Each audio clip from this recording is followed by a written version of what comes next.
Hello everyone, welcome to the video. और आज के वीडियो में हम करने वाले जा रहे हैं स्ट्रेट लाइन का ये दो क्वेश्चन। तो पहले क्वेश्चन में देखते हैं क्या कहा गया है। पहले क्वेश्चन में कह रहा है कि a x plus B Y plus C equals to 0 हमें स्ट्रेट लाइन दी गई है और ए सी बी हमारा जीपी में है। क्या है हमारा जीपी में? ए सी बी हमारा जीपी में है। तो पहला पॉइंट ये दिया गया है, तो हम इससे क्या निकाल सकते हैं? A B equals to C square. तो ये चीज़ हमें पता लग गई। आगे हमारा क्या दिया गया है कि हमें प्रूव करना है, prove that area of triangle made by the line with coordinate axis is constant. So जो स्ट्रेट लाइन दी गई है वो कोऑर्डिनेट एक्सिस के साथ हमारी एक एरिया बनाएगा जो कि कांस्टेंट होना चाहिए। तो हमें ये प्रूव करना है कि जो एरिया होगा वो कांस्टेंट है। ये हमारी कोऑर्डिनेट एक्सिस कौन सी होगी? एक्स, और ये हमारी कोऑर्डिनेट एक्सिस कौन सी होगी? वाई। और ये स्ट्रेट लाइन है हमारी। स्ट्रेट लाइन क्या है? A x plus B Y plus C equals 0। और जो ये एरिया बना रही है कोऑर्डिनेट एक्सिस के साथ वो हमें कांस्टेंट प्रूव करना है। तो देखते हैं इसको कैसे करेंगे। हम क्या कर सकते हैं, यहाँ से यहाँ तक का जो लेंथ होगी वो फाइंड आउट कर ले और यहाँ से यहाँ तक की जो लेंथ होगी वो फाइंड आउट कर ले। तो यहाँ से यहाँ तक जो होगा वो हमारा बेस हो जाएगा और ये हमारी हाइट हो जाएगी। फिर हम फॉर्मूला कौन सा लगा देंगे एरिया का? एरिया ऑफ ट्राइंगल हमारा कौन सा हो जाता है? Half into base into height. तो ये यहाँ पे अगर हम देखें तो यहाँ पे एक्स एक्सिस पे इंटरसेक्ट हो रहा है, यानी कि y 0 है। तो इस स्ट्रेट लाइन की इक्वेशन में y को हम 0 रख दें तो ये वाली टर्म हमारी क्या हो जाएगी? 0। तो x की वैल्यू कितनी आ जाएगी हमारी? माइनस सी अपॉन ए। तो यहाँ से यहाँ तक की लेंथ कितनी आई? माइनस सी अपॉन ए। तो बेस हमारा माइनस सी अपॉन ए आ गया। उसी तरीके से हम देखें तो ये वाला जो पॉइंट है वहाँ पे x 0 है। तो स्ट्रेट लाइन की इक्वेशन में इस बार हम x 0 रख दे तो ये वाला टर्म 0 हो जाएगा और बचेगा हमारे पास क्या? B Y plus C equals to 0। तो यहाँ लिख देता हूँ B Y plus C equals to 0। तो y की वैल्यू कितनी आ जाएगी? Minus C upon B. तो हमारी ये वाली लेंथ भी आ गई। तो हमारी ये वाली लेंथ भी आ गई। तो हमारी हाइट भी आ चुकी है। तो हम इस एरिया के फॉर्मूला में इन दोनों को पुट कर देते हैं। तो half into base into height. अब क्योंकि एरिया हमारा पॉजिटिव होना चाहिए तो मैं यहाँ पे मोड का भी यूज़ करूँगा ताकि जो अंदर अगर वैल्यू नेगेटिव भी हो तो वो पॉजिटिव बन जाए। तो हमारा बेस कितना था? बेस था हमारा x, यानी कि माइनस सी अपॉन ए।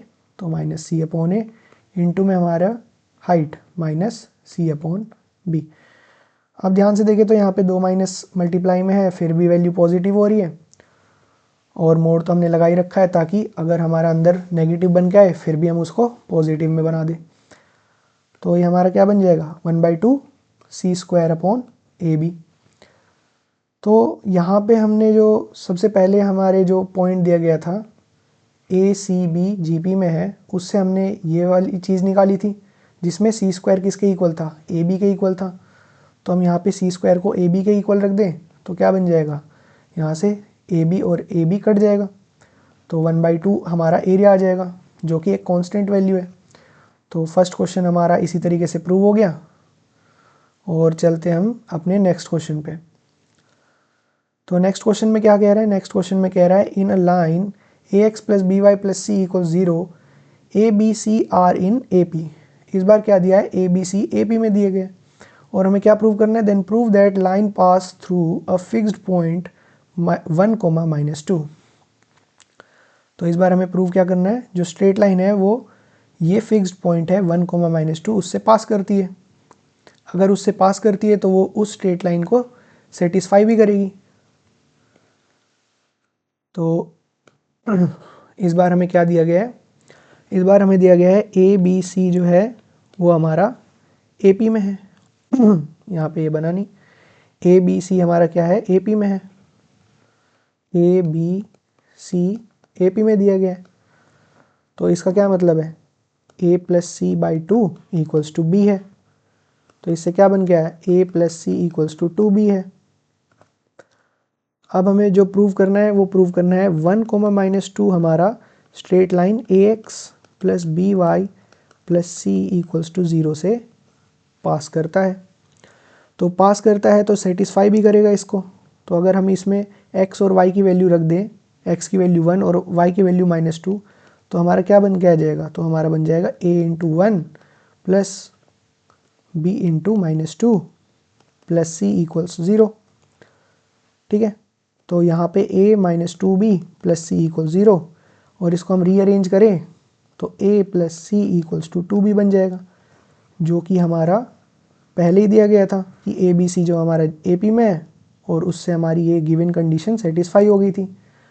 और यहाँ पे पॉइंट भी इस स्ट्रेट लाइन को सेटिस्फाई कर रहे हैं, क्योंकि ये हमारा जो टर्म बन के आ रही है वो सिमिलर बन के आ रही है जो हमें गिवन कंडीशन थी। तो यानी कि 1, -2 भी हमारा स्ट्रेट लाइन से पास करता है। तो यहीं पे ये क्वेश्चन एंड होता है। मिलते हैं आपसे नेक्स्ट वीडियो में।